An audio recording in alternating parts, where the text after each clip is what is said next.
Patrick Cummins, of course, back in the program. Bigger mustache than last time. Still missing a tooth. The You love that mustache, years. Right? I've been obviously I follow you on social networks, so you've been posting a lot of stuff on just on that mustache. I love the mustache. It's a source of all power. I gotta I gotta thank it.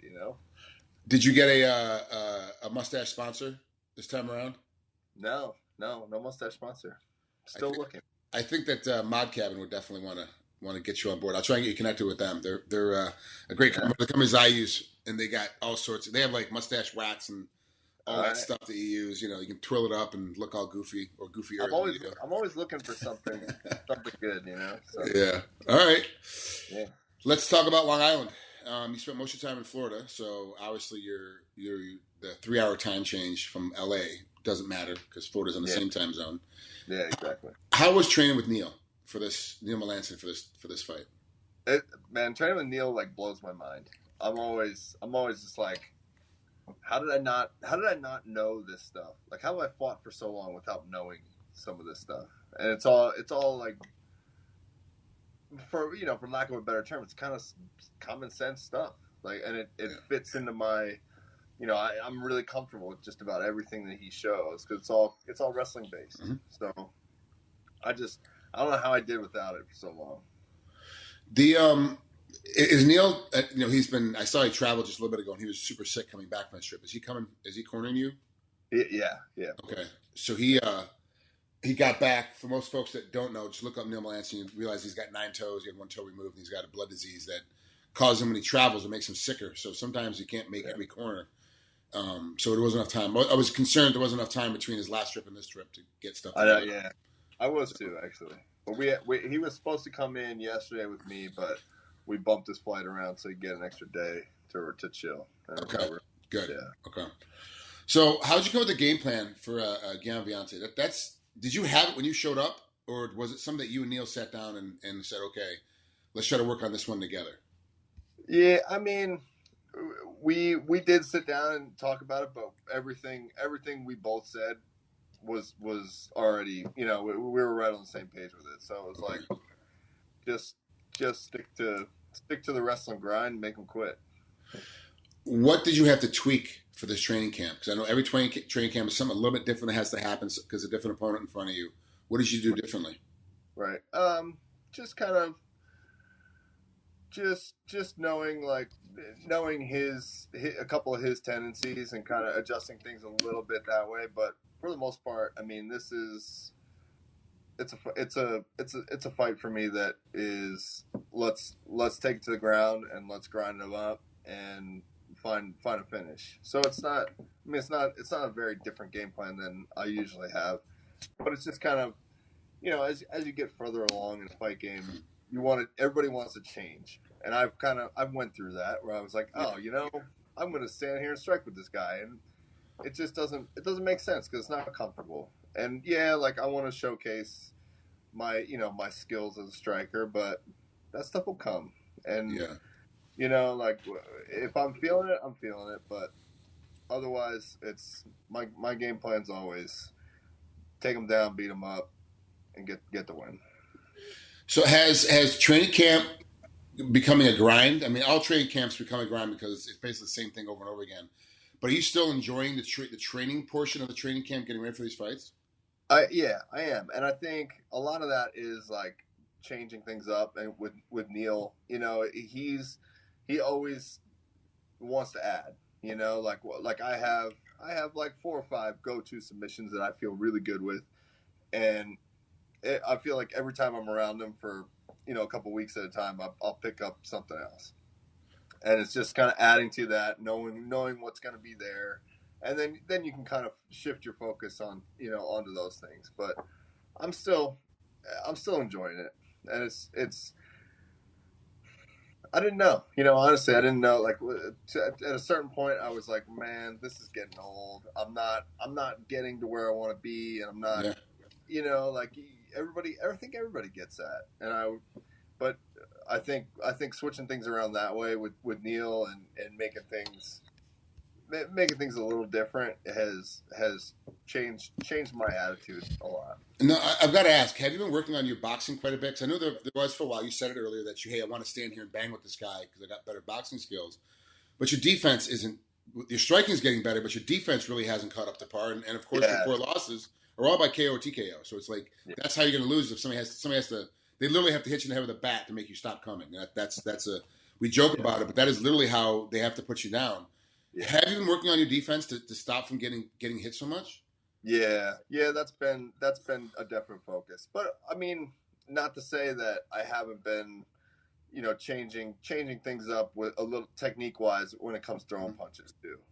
I've been doing that, but yeah, like defense has been a focus, and it's for the most part it has to do with my feet, and being in the right place is super important to me. Like not get sucked into that mid range where it's going to be a brawl. That's it's stupid.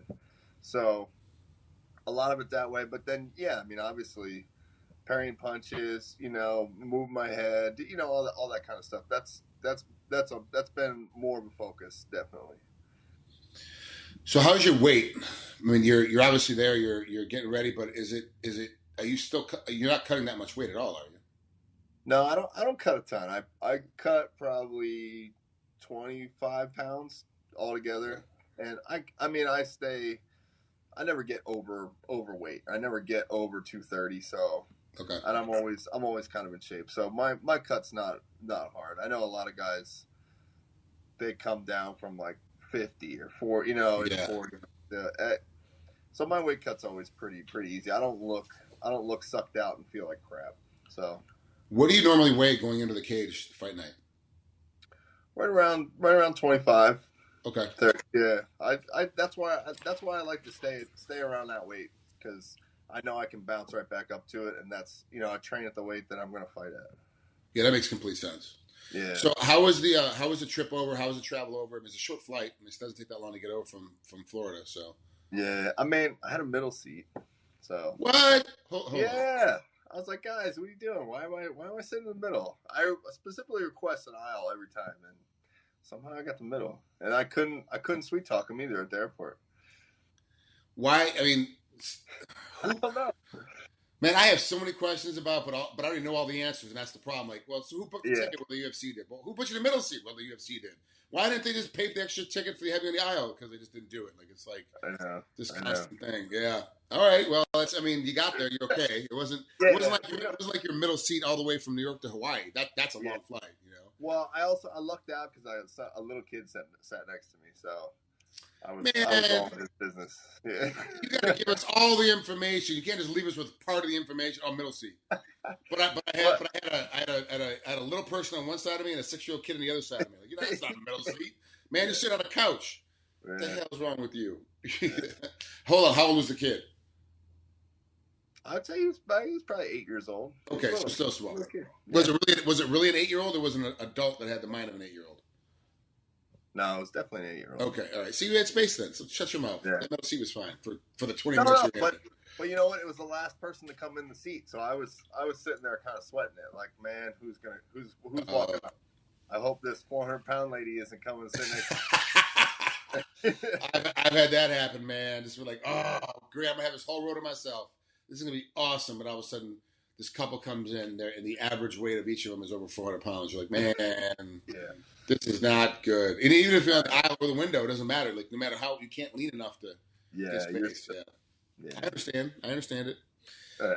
So what are you going to do after the fight's over? Are you going to stay in New York for a little while and kind of tour around the city? Or are you going to try and get right back and fly out Sunday morning? You know what? Like, over my time fighting, I've decided that making plans after a fight is always a bad idea. So because you never know, and it's like, you don't want to have expectations, you know what I mean? So I'm heading out Sunday morning. Okay. Out of here. Yeah. And where are you heading? Where are you going back to? I'll go back to California. Okay. All right. I wasn't sure if you were in the process of moving everything from Cali to Florida to make that your permanent spot. Is there a shot of you, or is there a potential of you going there and staying close by to Florida the whole time? Yeah, that's the next step. but Okay. it was just kind of, like the whole Black Zillions thing. Like the coaches split up. I didn't know where everybody was going to land, so it was like, I'm not moving across the country so I can move again. So Yeah. I waited it out. And that hurt the team. It hurt the squad as a whole because they even have guys that are training back and forth between Henry and between Neal, and they're going back and forth, and it's becoming this, as opposed to having it all in one spot. But I mean, it's the nature of the sport. Coaches want to have their own spot, do their own thing. Yeah. So, Yeah. all right. Well, thanks, Pat, for coming out here, man. I really appreciate it. Have fun this weekend. Enjoy yourself. Yeah, man. Of course. Yeah, man. Thanks. Always good to talk to you. You got it. We'll talk soon.